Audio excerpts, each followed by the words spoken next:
Carter's impact spanned across the country, across the globe, and even made its way here to the Palmetto State. Joining us now is someone who got to work with the former president, see his impact firsthand. James Felder, a local civil rights activist and author who worked on the Carter's campaign, on both campaigns. Thank you so much for being here, Mr. Felder. Thank you for having me. I would like to just jump right in and talk about your position with the former president. You worked very closely with him. Tell us about what your assignment was and how often you were able to deal with former President Carter. I was introduced to President Carter by Ben Brown, who was my classmate at Clark Atlanta University. He was served in the Georgia legislature when Jimmy Carter was Governor Carter, and brought me to the campaign. They assigned me to Mississippi. So all of the summer of 1976, I spent time in Mississippi campaigning for President Carter. Later on, for the next election in 1980, Jesse Jackson and I teamed up together, and we campaigned for Carter all over the country. They gave us a Learjet and a pilot, and we hit every major metropolitan city in the United States during that period of time. That was the seed in Jesse to cause him to run 4 years later for president. Wow. It was a Carter campaign. Yeah. You know, politics is so different today than it was then. What was it about him as a man, not just a candidate, that inspired you to get on the ground and do the work to help him get elected? He was such a humble man, first of all, and he was a part of that new breed of Southern governors. He had gotten elected governor. John West here in South Carolina. In Arkansas, it was Dale Bumpers, Reuben Askew in Florida, and they saw the need to change things. And when Carter said, we need to integrate, we need to do away with the past and start a fresh start, that's what really brought me to him.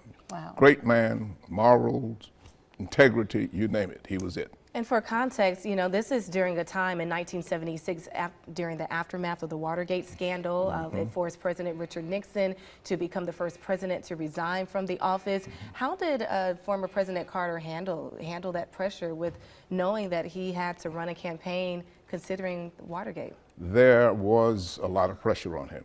Remember, you just cited what was going on at that time. He was an outsider, you know, new to Washington, of course, and everybody was picking on him, but he continued to do the right thing.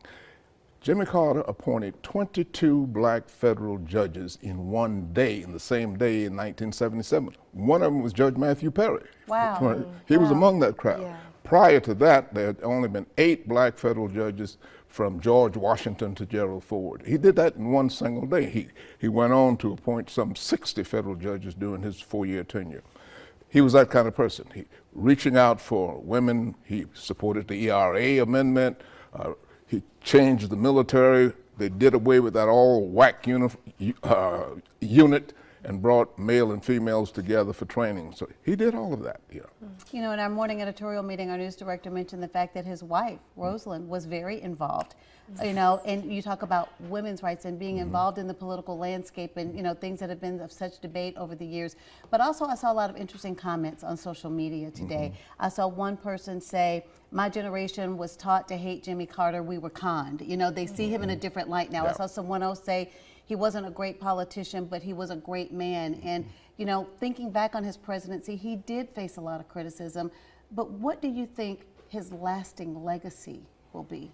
I think it will be what he did internationally in terms of the Camp David Accord, which brought Egypt and Israel together and formed a treaty that still exists today. Heretofore, they were fighting all the time. He dealt with that. He dealt with situations in Haiti. He dealt with monitoring elections all over the world. And then, of course, the last thing was the Habitat for Humanity. You imagine a former president banging a hammer and nail, and I did participate in one of those raising a house here in Columbia with him. Did you really? Yes, with him, over in Arthurtown. You're giving me goosebumps right now, thinking about the connections here. Yes, it's incredible, the impact. It just cannot be overstated. It cannot. It cannot. Mr. Felder, what would you say would be one of the most memorable interactions or conversations that you had with President Carter? Well, it was the time I was down in Plains visiting with him. He knew I had been a Kennedy pallbearer and all that. And we were just talking military stuff. You know, he was in the Navy. He was a nuclear submarine captain. and we were exchanging experiences. That point in time with him was the time that I will always treasure. Now, there was another time we had with him, 1980. He was running for re-election. Jesse Jackson had dragged me into the race. We came into Columbia on Air Force One with President Carter. Jesse had pulled together a group of black businessmen to pull together a pool of money for the campaign. They were always saying, black men don't contribute to the campaign. Well, they raised $100,000. Percy Sutton, Apollo Theater. Yes, Okay. yes, yes. Earl Graves, Black Enterprise. Yes. Ed Lewis, Essence Magazine. They were all a part of that group, and we met Carter in St. Louis, got on the plane with him, Air Force One, and came to Columbia. Kirk Finley was the mayor. When he saw me, really? we saw me getting off the plane, his eyes got Oh my gosh. and he would tell everybody who would listen about that story, Jim Felder coming in on Air Force One with President Carter. Nice. Oh, Listen, wow.